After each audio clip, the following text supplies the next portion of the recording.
Hello there, how's it going, and welcome to a video about the next creature that's going to be joining the center in the Ark Ascended update. We have 10 names right here. I'm going to quickly go through them. I say quickly, we'll have a good look through them. You've got until the end of the weekend to get your votes in, so if you want a new dino in the center when it releases in Ark Ascended, you need to vote now. Alrighty, first up we've got the killer whale that... Wait, is this what his name is? Killer whale? Orcinus Citonesis? The wolf of the sea? Okay, an aggressive whale. It's normally seen amongst the Ark's shallow waters, so near the beach. And it says it's developed special hunting strategies to take down creatures much larger than itself. Besides hunting, Citonesis, it's a very playful animal. It's a killer whale, but it's very playful. Once tamed, it is the perfect mount for traversing the oceans and all of its secrets. It is a very fast swimmer and can adapt even in the most dire situations. Due to its social nature, it sometimes takes care of babies of other species. Creatures raised by Orcinus Citonesis tend to be more powerful and smart than its relatives. So this thing is a killer whale, but can raise babies to be stronger than their own mothers. I'm not just like the rest of you. I'm stronger, I'm smarter, I'm better. Apparently, what you're going to have to do to tame them is find the young ones that are swimming around beaches or rafts and passive tamed by playing with them. So try to come close to your survivor and ask for a special item. Depending on the item, you need to activate a specific emote in front of the young whale. If it worked, the whale jumps out of the water and sometime it asks for the next item. Those items could be trophy drops. Okay, so items dropped from like Megalodons and stuff like the other Megalodon tooth. So in its abilities list, it's Aquatic Nanny. So after some feedback, the creator decided to remove the nanny ability completely since we are getting Gigantoraptor with Ragnarok anyway. Makes sense, it does sound similar. So instead they've added an XP sharing ability to still have something that interacts with young creatures. Okay. So XP sharing can share their gained XP with young creatures. If it reaches a certain amount of XP, it can interact with a baby for a short period of time to transfer it. So it like hoards XP and then you can pass it on to the baby, I imagine. Through this ability. Holy moly, this thing ambushes you. It can jump out of the water, grab a flyer or animal and drag them into the water. That's insane. Like, imagine you're just flying over the water and next thing you know, you're just in the water with this killer whale. That's terrifying. I think I'd jump out of my skin. So I'll leave a link to all these creatures. Well, I'll leave a link to the main page in the description box if you want to give them a proper read through. There's another picture here of the killer whale. I'm just trying to, can't really zoom in on that. It looks like it's got a base on top of it. That's weird. Is it big? Alrighty, the next one, and one of the ones that I think looks pretty cool is the Saivodus. So in the wild, it lunges towards prey, brutally maiming them with its incredible jaws aligned with natural razors. So it seems like this is going to be another sea creature that puts a good bleed on the prey, maybe. It says that it seeks out weakened prey rather than wasting their energy hunting ones down that are at probably full health. You're weak. I'm you. It's not aggressive until provoked or has deemed you a quick and easy food source. So this thing is like literally just an opportunist. So when it says under the domesticated tab, many coastal tribes are sought to instigate a feeding frenzy in hopes of befriending this hungry fish. That might be something to do with the taming method, I think. It has a high metabolism, much like the Deodon, the little pig that runs around, and it can passive heal. It possesses the ability to regenerate rapidly, not only itself, but to any nearby creature. So its ability is passive. Due to its spines, most of the ocean's predators won't instigate a fight unless you picked one. I wonder if that means if you ride it, you won't get attacked by any kind of like other creature. It's quite the spiny shark. This means that most aquatic animals will ignore you unless you pick a fight with them first. No more getting swarmed by megalodons after only dipping your toe in the sea. I like that ability because when you just want to get around really quickly, this can be very useful. Its left click is the bite attack, its right click is the heal pulse AoE like the Deodon. It requires quartz ammo to be used. Oh wow. So while holding a target in its mouth, right click becomes a tail smack that uses the target as a projectile, launching them a reasonable distance. I wonder if you could launch them out of the water. That'd be quite funny. So just a little bit on the healing here. So raw meat, they're the maths for how it heals. I'm not too good at maths, so I'll let you gauge that and see if that's actually good. So as mentioned earlier, to tame it, you've got to instigate a feeding frenzy on one of your tames. To do this, you'll make a chum bucket tainted by narcotics. Once you have located a Saivodus to tame, you'll want a creature it can latch onto. Imagine using a Basilosaurus for now. Once found, dismount your Basilio and use the chum bucket on your Basilio, inviting the Saivodus to believe your tame is wounded, where it will latch onto and then target and thrash. Since it thrashes, the narcotic chum will filter through its gills, exhausting it and eventually lead it to pass out, and then you just tame it with meat or kibble. This sounds like the Rhinonath kind of tame method. So like a Saivodus, I love the design of this. I might be tempted to vote for this one. Alrighty, next up we've got the Bajadasaurus dossier. This looks like a long neck, a Nessa. It looks like the thing out of Pokemon. There's a Pokemon that looks like this. So, wild Bajadasaurus. My days. Okay, I'm going to attempt it again. Bajadasaurus aquamantisia is notorious for its extreme territorial behavior, even to the most peaceful of creatures. So watch out, dodos. Most apparent about the Bajadasaurus is that some have scales along their neck, while some have horns because of the species' sexual dimorphism. That's what she said. When they're not busy running down another creature, they enjoy being in the water, spending most of their time there. But travel back to the jungle when it starts to get dark out. So in the daytime you'll find them in the water, and the nighttime you'll find them in the jungle. These things look quite intimidating, I'm not gonna lie. So taming, because of their less aggressive manner, before attacking female Bajadasauruses will flare their sails but will not proceed to attack. If you drop them some fiber, after a while hand feed the female to gain her trust. Although I have seen a tamed Bajadasaurus male, its owner did not want to say how one might tame this valuable creature. This is awesome. It is fairly common to see two Bajadasaurus males fight, and while they won't kill each other, they may leave each other incredibly wounded. However, as I have seen firsthand, this is the only way that one can attempt to befriend them because of their awful temperament. During a clash between the two males, you must help one outbest the other. After losing, male skitters off, the winning male will follow you, pondering if it needs to attack. At this time, you want to feed it some medical brews to take care of those gnarly injuries. So the females are easier to tame, but you can get males as well. I really like this. This is a very unique way of taming, helping it win a fight, or basically just feeding it fiber and like gaining its trust. I like that a lot. It says here they're excellent gatherers of fiber and wood, and they can even crush the hardest of stones. These creatures are surprisingly mobile for their size and become even more soft if they've had a quick dip in the water. So they're faster in the water, it seems. It looks like mating might be off the charts here. But it says here, during my studies, I've observed that these beasts simply refuse to mate while in captivity. I wonder what's their favourite condition for mating. Oh, so there is a condition for it. This is interesting. Saddle will be placed under the head. That's unique. Okay, so for some weird reason, the tamed ones only want to mate while they're in the water.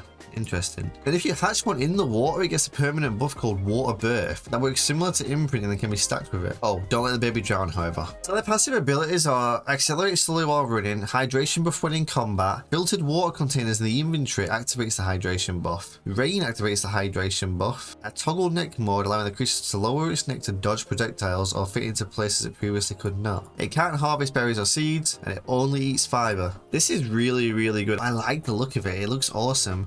And it says the saddle's under the neck and all. I wonder how that looks. Alrighty, next we have an interesting looking one. The Shastasaurus. I think that's pronounced right. Shastasaurus. And this looks like it can be harnessed with some kind of container to transport dinos underwater. That's really unique. Because it's one of the largest ocean dwellers you've ever witnessed in any of the arcs, rivaling the Leadsiphus in terms of sheer mass. The fact that this is bigger than the Leadsiphus is impressive. Despite its titanic size, it is incredibly passive, mostly ignoring all other creatures in its vicinity. Okay, that's good. At least I'm not going to get ambushed by this thing like I do with a Leadsiphus. If a threat does arrive though, such as a group of Mesosaurus or a Leadsiphus, it has the special ability of echolocation and is able to detect the threat coming from a mile away. Okay. So it's got like a radar maybe? So it sounds like this thing is lonely because they become isolated due to separating from their families. And all it requires to domesticate one is simply companionship. And the best way to do this, what this person's found, is to get, oh, I'm pronouncing it wrong, Ichthyosaurus.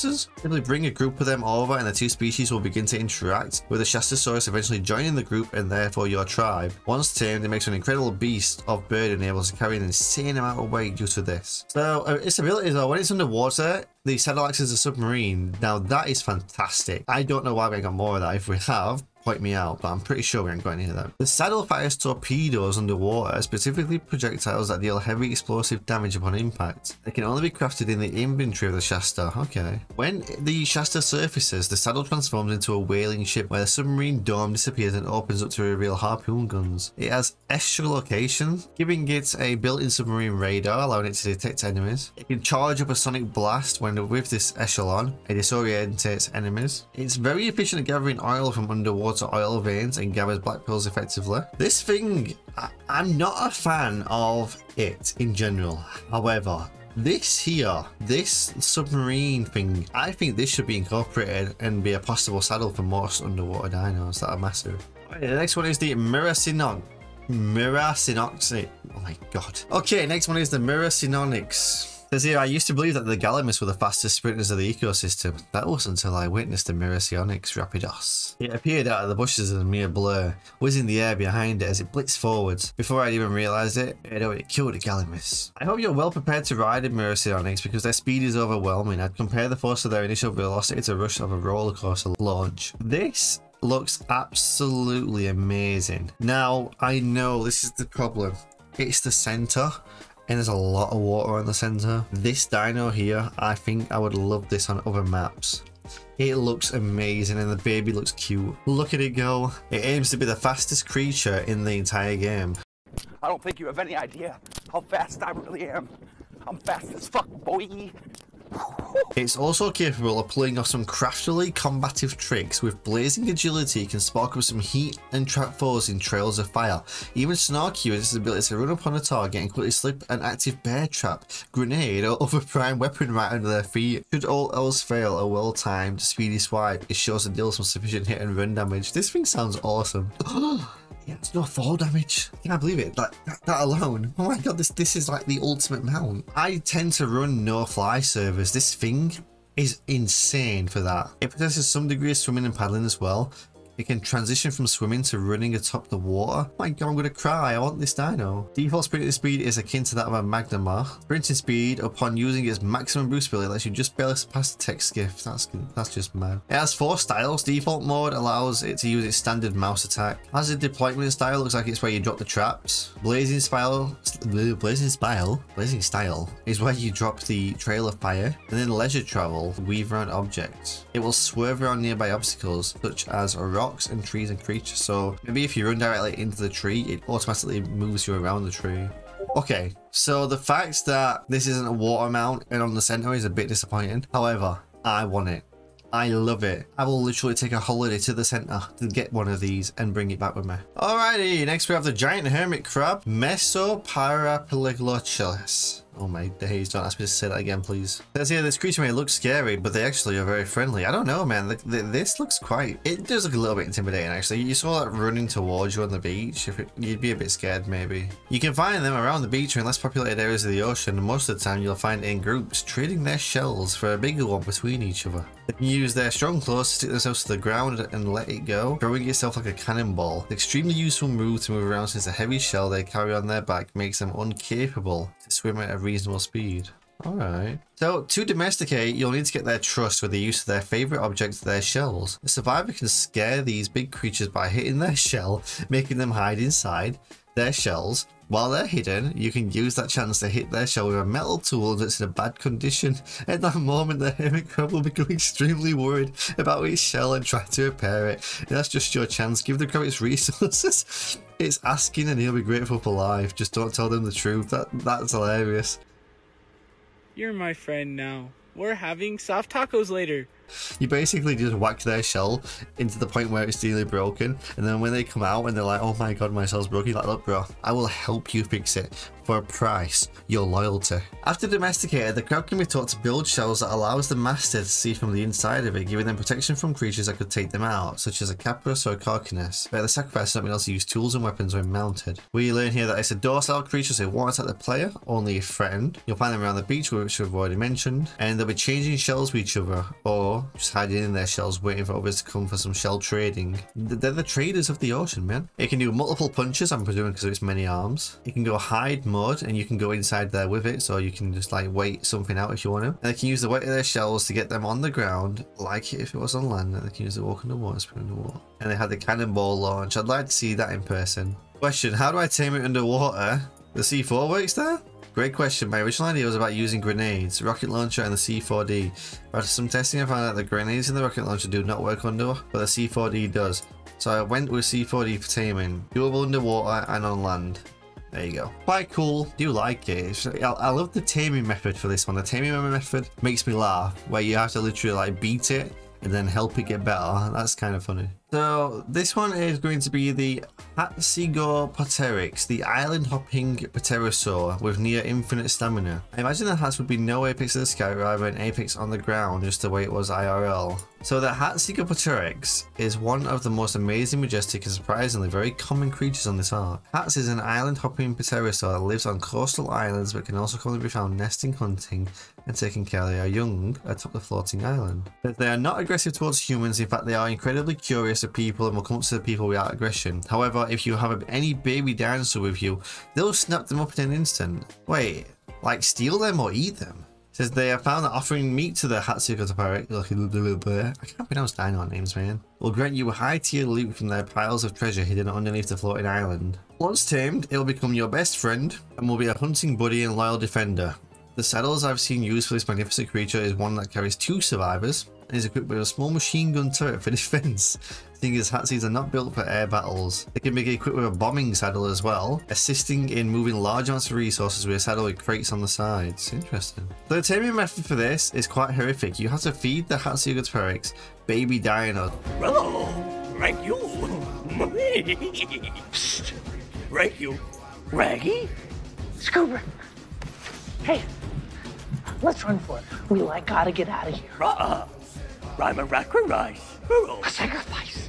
Dude, that's not a good thing. The higher the level of the baby, the more levels he gets. That's just, I don't know, man. I don't know if I could do that. Like, oh, look at the little baby. Feed it to the bird. If you tame a male one, you can do a courtship display in the form of an emote. That sounds better, but still you've got to get the male first. Says they can run faster than any other flyer. Also taking off all sprinting is a large speed boost. They can fly faster than wyvern. They can latch onto cliffs, which is awesome for the center. And they do peck and headbutt. And they can swallow anything the size of a raptor or smaller whole. You can swallow raptors? That's terrifying. So a little picture of this thing is here.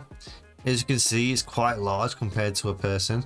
It does look like a massive pterodon. A tame that eats baby dinos, kinda scary. We have the giant lobster next. Goes by the name Pemphix. Gigantistation. Looks like yeah, it's literally a lobster, but giant. What the hell? Look at that image there. It's picking a survivor up. That's terrifying. If I got picked up by one of them, I'd cry. Just when I thought Arc's oceans were terrifying enough, I came across this oversized lobster. I'm calling him Pemphix Gigantistation.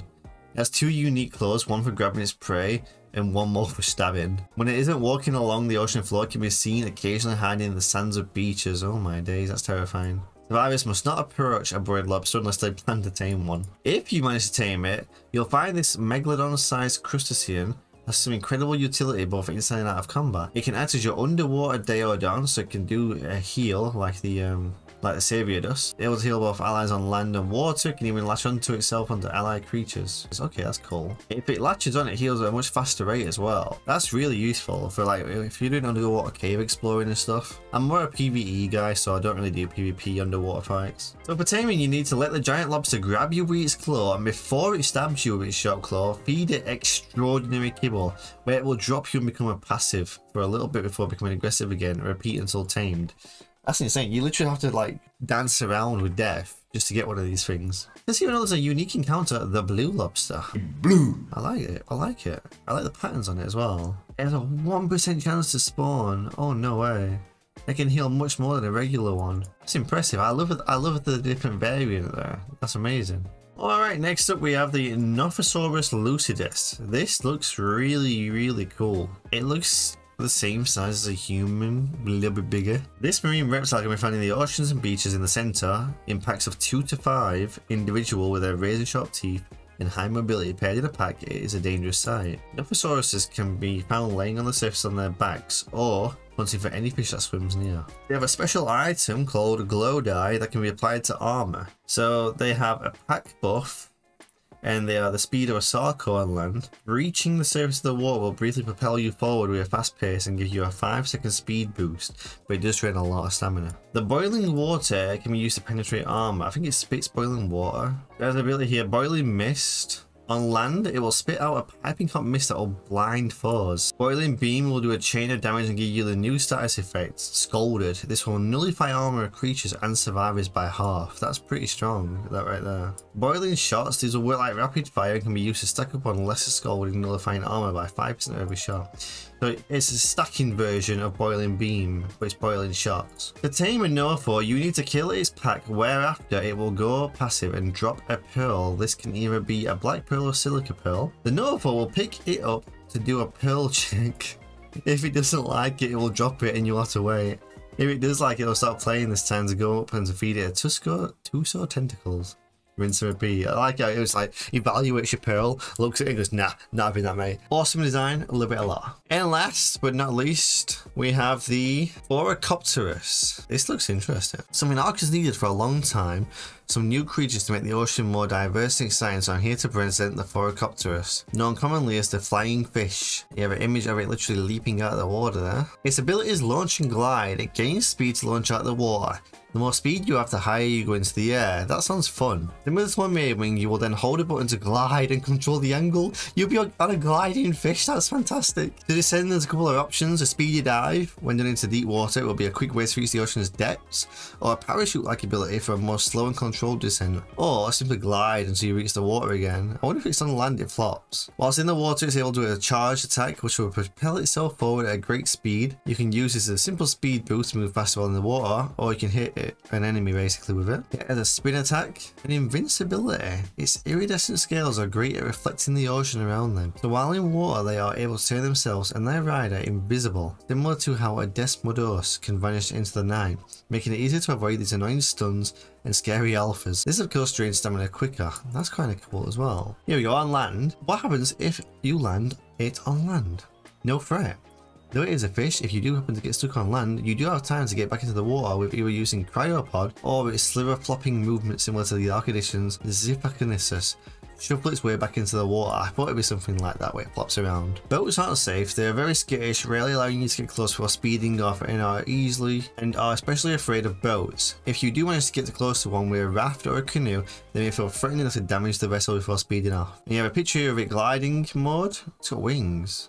And swimming mode. So the taming method, the author originally thought would be similar to an Astrodelphis, but in the end, a Sino would probably be a better comparison. They will spawn in groups, and as long as you have their favourite food, ammonite, bile, in your inventory. If you want it to be extra tough, could have it, you must apply the ammonite bile, making other creatures nearby aggressive. They will come up to you to be fed, swimming around you, and sometimes running away, having to chase after them. As long as you don't hurt them, or don't scare them with big tames. It's a matter of basically gaining their trust by feeding them while you're on a boat, but this looks fun. I like this. The little design looks awesome as well. Charlie Spirit, you drew this as well, which is fantastic. I love it. Alrighty guys, you need to get voting. This video is going to be getting uploaded on Friday the 18th of August, and the voting ends on Monday. And I will be voting for the Miracinonyx. My second place will be the Saivodus. My third place, Bajadasaurus. Fourth will be the Shastasaurus.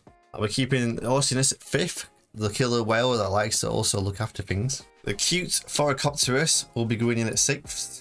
The Nothosaurus at 8th. The Hatzegopteryz 9th, and the Pemphix at 10. There you have my votes. Get yourself voting guys, and I will see you in the next video. Take care of yourselves.